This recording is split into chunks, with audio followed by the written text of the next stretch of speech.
Assalamualaikum warahmatullahi wabarakatuh. Apa kabar anak-anak? Semoga sehat dan bahagia selalu. Jangan sedih ya, karena pelangi masih mungkin datang seusai hujan. Jadi tetap semangat ya. Oke, untuk hari ini kita ketemu lagi dengan pelajaran prakarya kelas 8 yang pada kesempatan kali ini akan membahas tentang pengolahan bahan pangan serealia, umbi, dan kacang-kacangan menjadi makanan atau minuman. Materi ini bisa kalian dijumpai pada bab 4. Yang pertama, kita akan masuk ke pengertian. Apa sih itu serealia? Ya, serealia adalah jenis tumbuhan golongan tanaman padi-padian atau rumput-rumputan yang dibudidayakan untuk menghasilkan bulir-bulir berisi biji-bijian sebagai sumber karbohidrat atau pati. Yang kedua adalah kacang-kacangan. Kacang-kacangan adalah biji berukuran lebih besar dibandingkan serealia yang digunakan untuk bahan pangan manusia dan hewan ternak.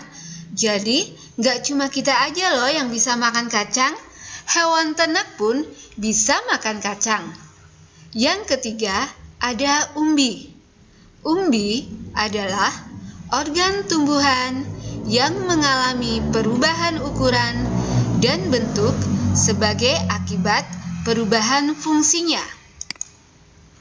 Next, kita akan bahas tentang jenis dan manfaat. Yang pertama ada jenis serealia dan manfaatnya. Adapun jenis serealia adalah 1. Beras. Beras ini adalah makanan pokok dari penduduk Indonesia. Setiap hari kalian juga memakannya, bukan? Dan beras adalah butir padi yang sudah dipisahkan dari sekam.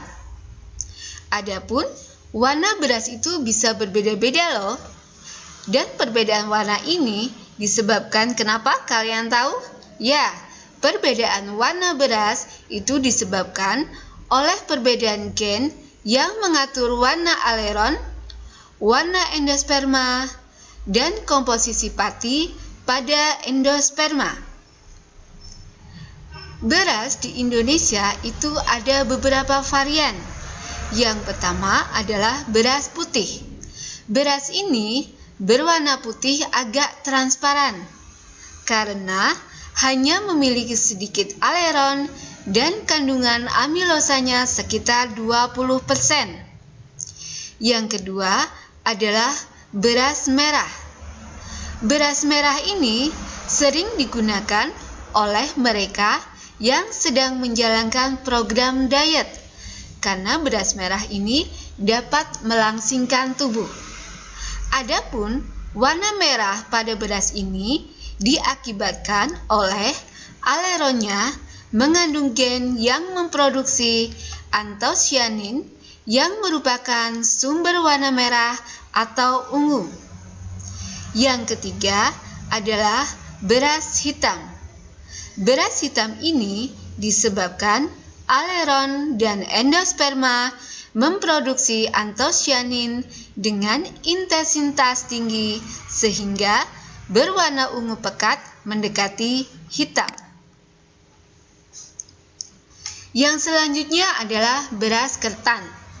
Beras ketan ini memang tidak kita konsumsi sehari-hari, karena beras ketan ini biasanya dibuat untuk jajanan pasar, seperti wajik, ketan, dan masih banyak lagi.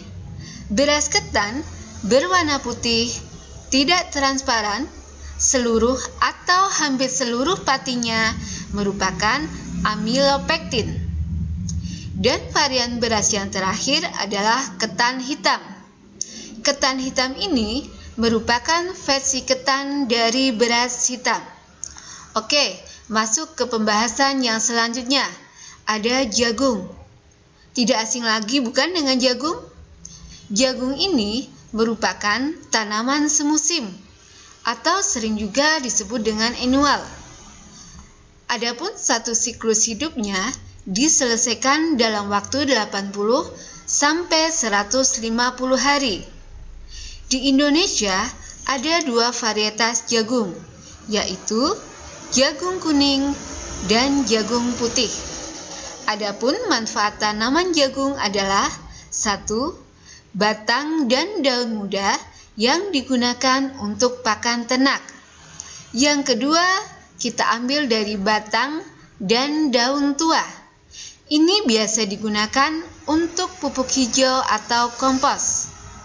Sementara yang ketiga adalah batang dan daun kering.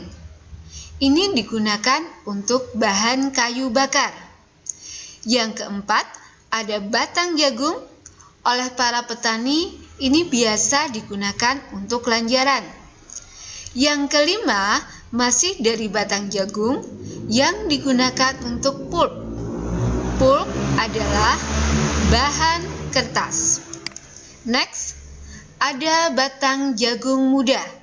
Orang Jawa suka menyebutnya dengan putren. Putren ini sering digunakan untuk sayuran, bergedel, bakwan, dan sambal goreng. Yang ketujuh, dari manfaat jagung adalah dari biji jagung tua.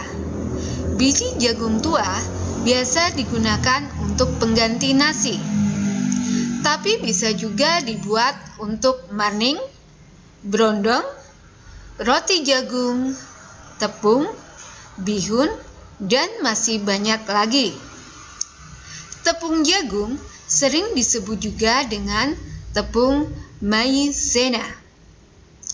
Yang selanjutnya kita akan bahas tentang gandum. Orang India menyebut gandum utuh dengan sebutan atta. Tunggu dulu, ini bukan atta di sinetron Putri untuk Pangeran ya. Oke, adapun manfaat gandum bagi kesehatan tubuh adalah 1. Membuat tubuh merasa kenyang lebih lama. 2. Dapat menurunkan kadar kolesterol dalam tubuh. 3. Baik untuk menurunkan berat badan. 5. Dapat menyembuhkan sembelit. 5. Satu hal yang gak kalah penting dari gandum, ini punya suatu kandungan senyawa yang sangat bermanfaat untuk mengurangi resiko terkena kanker. Kandungan senyawa tersebut adalah fitokimia. Lanjut, ada sorghum. Mungkin nama ini masih asing buat kita, tapi sorghum juga sangat bermanfaat untuk tubuh manusia. Adapun tanaman sorghum ini mirip dengan tanaman jagung, namun tumbuh lebih tinggi dan cocok ditanam di tempat kering maupun berair. Dan satu hal yang gak kalah pentingnya, sorghum ini adalah tanaman yang tahan terhadap hama.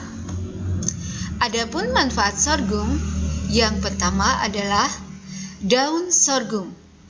Daun sorghum ini menjadi sumber pakan ternak dan tangkai daunnya bisa dijadikan kerajinan tangan dan sapu. Adapun bunga sorghum bisa dimanfaatkan sebagai bunga kering untuk hiasan.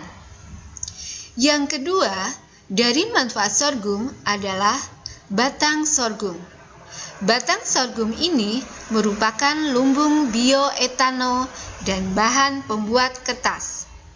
Batang yang masih muda bisa dibuat sirup. Pernah coba minum sirup dari batang sorghum? Kalau saya terus terang belum, tapi kayaknya recommended buat dicoba. Oke, lanjut ke manfaat sorghum. Ada dari akar sorghum.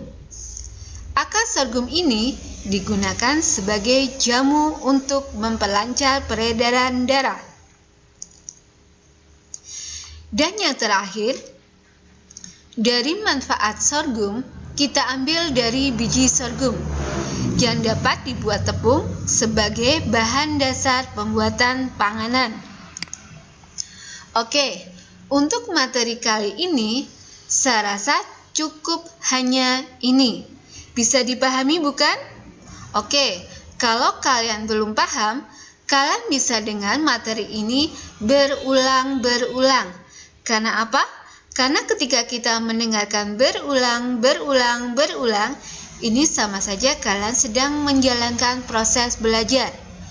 Ini akan lebih mudah diingat dalam otak kita karena menjadi terbiasa.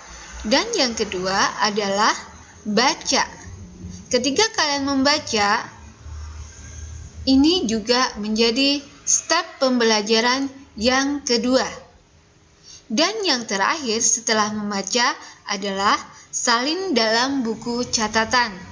Ketika kalian menulis, otomatis kalian mendengarkan. Kalian juga membaca. Jadi harapan saya, kalau kalian melakukan proses itu, kalian bisa lebih mudah memahami materi. Semua materi bisa bertahan lebih lama di otak kalian. Oke, sekarang langsung saja kalian lakukan apa yang saya katakan. Wassalamualaikum warahmatullahi wabarakatuh.